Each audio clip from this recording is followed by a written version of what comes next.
Greetings, ladies and gentlemen. Let's talk about dieting, exercise, and weight management. If I took 100 gallons of gasoline and poured it in the tank of a car, I realized there are no cars out there with gas tanks that would hold 100 gallons. But I'm doing it for a reason. So please bear with me for a couple of minutes and then you'll see where I'm going with this. As I was saying, if I took 100 gallons of gasoline and poured it in the tank of a car and drove it until it ran out of gas, how many gallons out of the original 100 gallons would you think went to perform useful work? Useful work in this case is going the distance. When I ask this question from the live audiences, I get guesstimates from 10 to 90 gallons. The fact of the matter is that a little less than 29 gallons were used to go the distance. What happened to the rest? It was lost as heat, was used to overcome friction and other things like that. So, a little less than 29 gallons went to going the distance. The efficiency of that car is slightly less than 29%. The question is, are there man-made correction? Are there person-made machines that give higher efficiency than 29%? Of course there are. Electrical motors give an efficiency of 40%.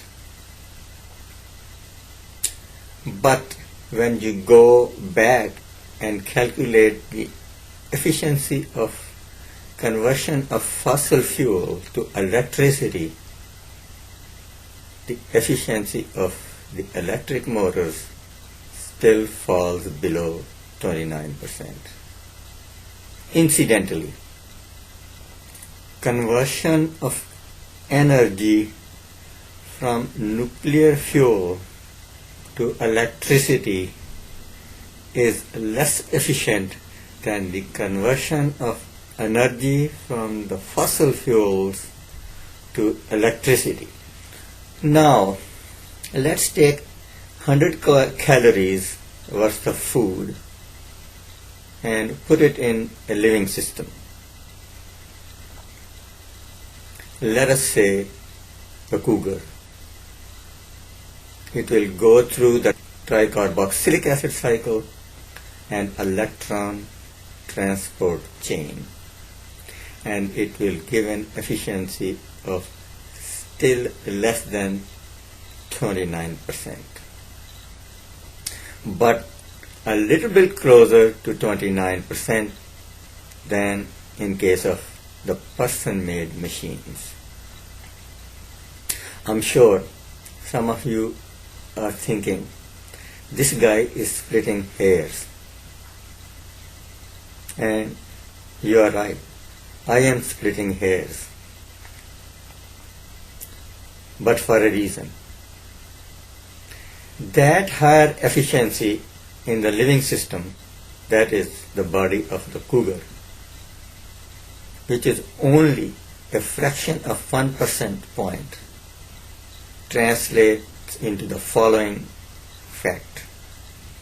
The cougar accelerates from 0 to 60 miles an hour in a shorter span of time than the finest person-made racing car. The living machines are fascinating in their efficiency. They are beautiful machines. Somebody had this idea. Some people would say a crazy idea. I don't think it was crazy. I think it was a great idea. He decided to follow a cheetah around. It happened to be a lady cheetah. He observed that the cheetah had to kill 28 prey before she could eat to her fill. Why?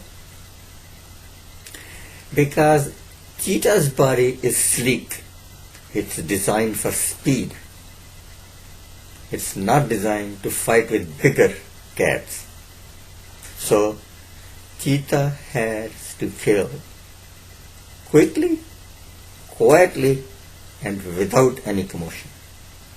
When there is commotion, it creates noise that attracts the attention of bigger, hungry cats, and they show up. So the first 27 times the cheetah was scared away from its prey, and she got a chance to eat to her fill only on the 28th time. 28th time. Imagine, just imagine the amount of exercise and energy that went into killing those 28 prey. What do? Get up in the morning, eat breakfast. More often than not, a big breakfast. Then we go to work. Sit at a desk. Spend 4 hours doing sedentary work. Get up at lunchtime. Eat lunch. Come back to the office.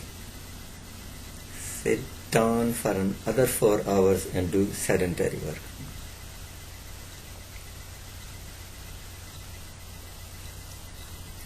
Then we go home. There is a big meal waiting for us. We eat it.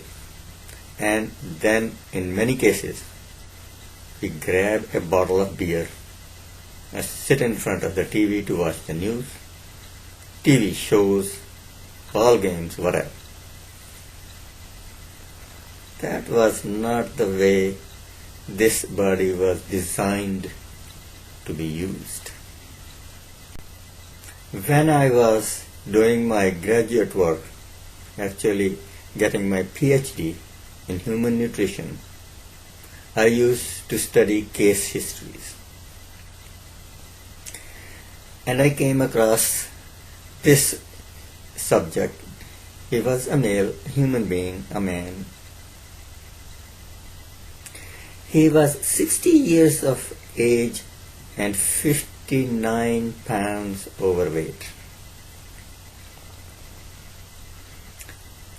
I back calculated the amount of calories he ingested that were in excess of his body's needs. It boiled down to the last bite. In other words, he had ingested one bite, the last bite at each meal time, and that was the only amount of food he ate that was in excess of his body's needs. If I didn't mention it before, he was a moderate exerciser. He took moderate exercise all his life. One time, I made the following statement to a live audience. Had the guy dropped his last bite at each meal time, he would not be overweight at all. A person from the audience asked me, "Is it really true, or are you just saying it?" I answered his question, and I think that I need to share that answer with you, ladies and gentlemen. There are 454 grams in a pound. and there are 365 days in a year. He was 60 years of age and was 59 pounds overweight. On the average, he consumed 1 gram of fat in excess of his body's needs per day. Repeat. He ingested approximately 1 gram of fat per day that was in excess of his body's needs for energy. 1 gram of fat has 9 calories. 9 divided by 3 comes to 3. Divided by 3 because he ate 3 meals a day. So, on the average, he ingested 3 calories more than his body's needs for energy at each mealtime. That's a pretty good approximation of the last bite. Had he dropped the last bite at each mealtime, he would not be overweight at all. That is a fascinating machine. It's a very fascinating machine. And it needs very little help to keep it in such a good shape that it would not gain weight at all. But we don't use it properly.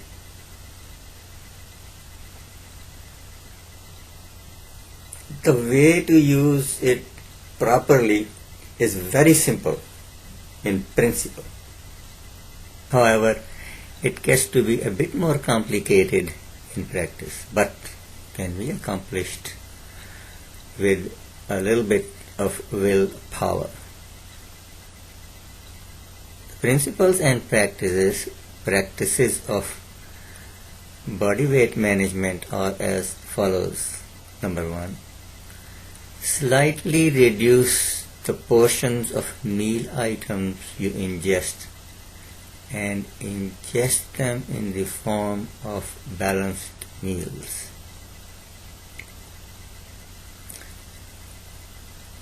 Do not reduce the portions of food items you ingest drastically. Why? If you reduce them drastically, after a while you'll get fed up with that, go back to eating, gain weight, feel guilty, and then get back on the diet. So you will get into this vicious cycle, which is composed of periods of overeating and starvation. That is more harmful for the body than it is useful for the body. Do not exclude any food items, especially your favorite food items, because if you do that, you are going to end up going back to the vicious cycle I just described, and as I said, it's not helpful for the body.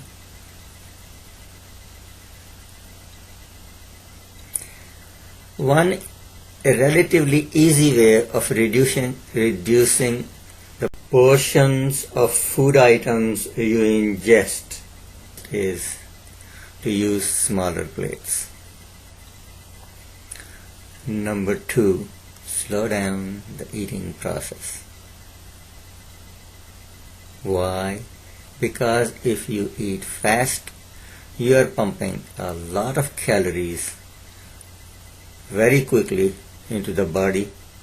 The body does not have the time to properly process those calories. It quickly converts them into fat and deposits them in the adipose tissue, which is the storage compartment for fat in the body. Another problem with eating fast is that at a certain time during the process of eating, your body signals you that you are comfortably full. Your response time to that signal is not fast enough to keep pace with fast eating.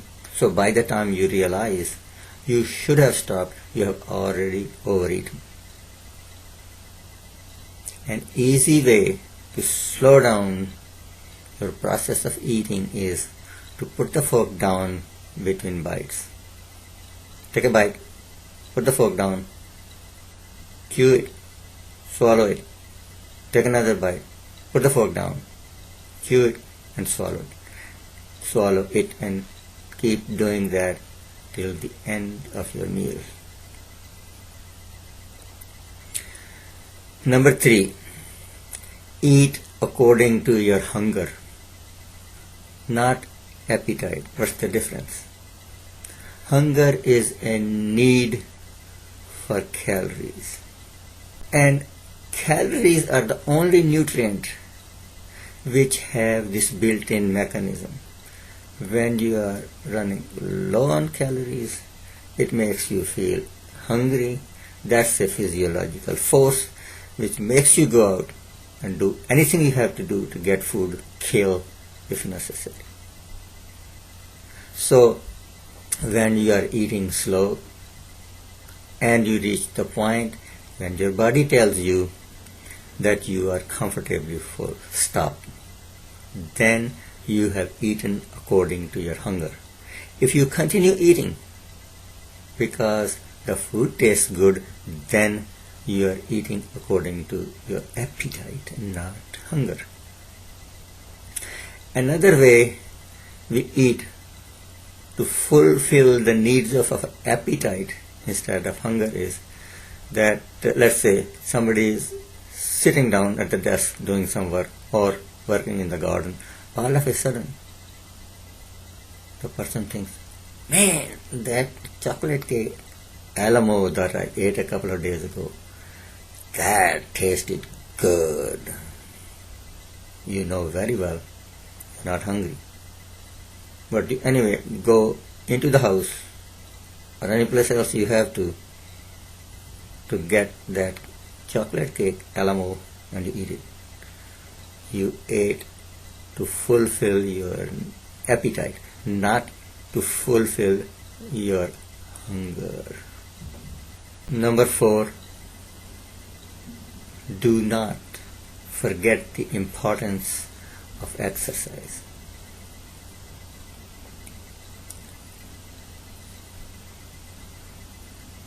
Take moderate exercise on regular basis. Exercise is almost as important as good nutrition. Why are we stressing the reduction in the food portions we ingest in small quantities? To eat according to your hunger, not your appetite, because we want to make it a way of life.